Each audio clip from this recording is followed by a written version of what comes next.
sida awgeed waxaan leenahay haweeneyda muslimka guriga kan si uu u dhisnaan karo wuxuu u baahan yahay gurigeenu inuu u ekaado gurigii jannada ka jiray guriga jannada ka jira haweenta joogta haddii la yidhi waa curban atraaba tani inta ay matali karto waa inay matashaa wax ceeba markaa ma aha marnaba waxa ilaahay xuralcaynta ku sifeeyey inay gabadha muslimadii ku sifowdo ceeb maaha ma aha ceeb markaanu leenahay waxaan u jeednaa ma aha wax laga khajilo alxayaa qayb ka midi waa madmuum qayb ka midina waa mamduuc waxa sharcigu baneeyay in laga xishooda waa madmuum baylay kuma jirto maxbuubaadka waxa la jecel yahay kuma jirto bal quraanku markuu tilmaamayay ragga iyo haweenka waxa la yidhi uhilla lakum laylata siyami rafathu ila nisaikum hunna libasun lakum wa antum libasun lahunna wa min aqwali almufassirin fi rafath waxay yiraahdaan hadalka markuu qofku caadigu meel ka hadlayo ka khajilo ama si aanu ku dhiiranin inuu yiraahdo guriga se waa la isu mar dhigtaaba wax laga khajila ma yaalaan sadaradeed kalimatu rafath ay culimadu leeyihiin baa loo adeegsaday jimaaca oo muqaddamaadkiisa looga jeedo waxay yidhahdaan gabadh badawiyadoo reer miyiga ayaa qamiis cas iyo waxbay qaadato xinxinaysatay dabeetana tusbax bay qaadatay baa la yidhao meel bay fadhiisatay way wardeen qolaa waxay ku yidhaahdeen maa bacda haada min haada labadana awdoodo kale foga inaad cuscusburato oo maryaa xidhxidhato oo iska dhalaaliso haddana aad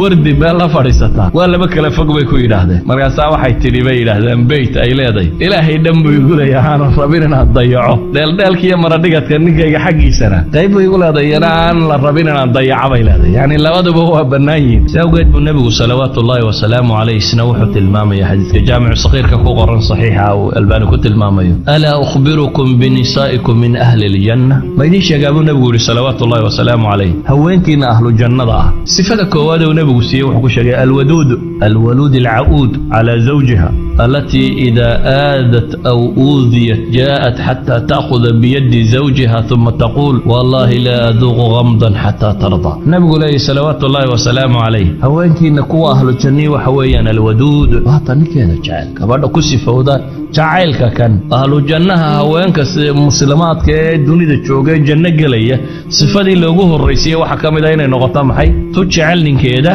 ووحدة ليس وعودة خير يوناقول كذا kula noqonaysa ta hadii ay wax dhinto ama iyada la dhibo intay ninkeeda gacanta qabato tiraahdaa wallahi inaana waxba dhadhamin inaad raali noqoto mooyaan hadii xataa iyada la dhibo buu nabigu leeyahay ama se iyadoo ay wax dhibto mar kastaba u taagan inay ninkeeda raali galiso walidalik ayaa Laura Dwayne gabadha la yiraahdo Mareykanka ee leebugan ay u bixiyeen tarjumadiisa azawja almustaslima waxay tilmaamaysaa way gabadh guursatay dabeetana muddo markay joogeen bay ninkeedii istileen oo iska kala tageen waxay leedahay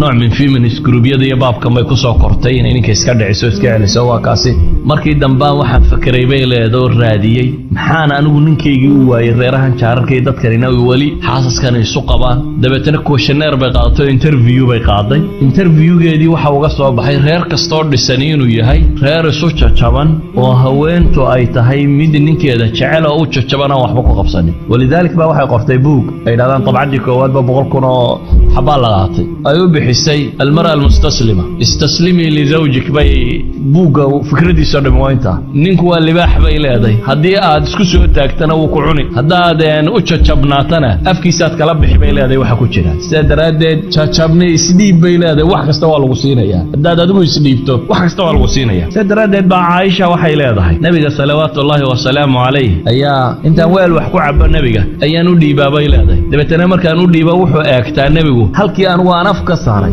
reerkeedu ku yaallo ka daba cabaa nabiga salawaatullaahi wa salaamu alayhi yani waa guri reer ku wada nool sadaradeed waxay leedahay weelkii aan wax ku cabay markaa nabiga u dhiibo halkii aan afka ka saaray weelka ayuu nabiguna salawaatullaahi wa salaamu alayhi afka ka saaray waxay leedahay araq waa lafta hilibka waliba markaa inta badan laga dhameeyo wax yaroon ku sii hadhaneen laf baan feentaayo halkaan ka goostay oo intaan feentaan u dhiibaa halkii aan ka goosto isna ka sii feentaa bay leedahay nabigu salawaatullaahi wa salaamu alayhi yani Aisha dhaqankan waxay u soo guurinaysaa in muslimiinta barto nabi Muhammad salawaatullaahi wa salaamu alayhi sidoo u dhaqmay waxay tilmaamaysaa guriga sidoo uga dhaqmay inay ahayd weelka haweentiisa wax ku cabtay halkay afka ka saartay inuu afka ka saaray waxay tilmaamaysaa iyadoo xayd leh inuu dhabteeda ku tiirsanayo oo ku jiifsanayo habeenkii picnic baan wada bixi jirnay bay leedahay waa israaci jirnay lin tanazzu wa nabiy rasuul waliba goorma jooga dhowr iyo konton jira oo dhan anigu oday baan ahay oo dhalinyarada raacda islaamaha aruma daba galama waa nabi rasuul oo dhowr iyo konton jira عليه الصلاة والسلام oo la socda socda haweenkiisa tii u da'yaray gabadh dhowr iyo 10 jira la socda waa Madiina iyo Nabi Maxamed salawaatullaahi wa salaamu alayhi oo dhowr iyo 50 jira ayaa waxay leedahay biknik baan u wada bixi jirnay bale waxaad ka garan kartaa nabigu salawaatullaahi wa salaamu alayhi ma qarsanaynin xataa kalgacalka inaga waxa laga yaabaa ninku nin Soomaaliyeed bal ku dhaga gabadhaada jacayl غير معقول waxaasi wax af la soo mariyo way ka weyn tahay Nabi Maxamed inta saxaabadu u yimaadeen bay dhahay Ilaahay rasuulkiisiyo dadka yaad u jeceshay Aasha buu yiri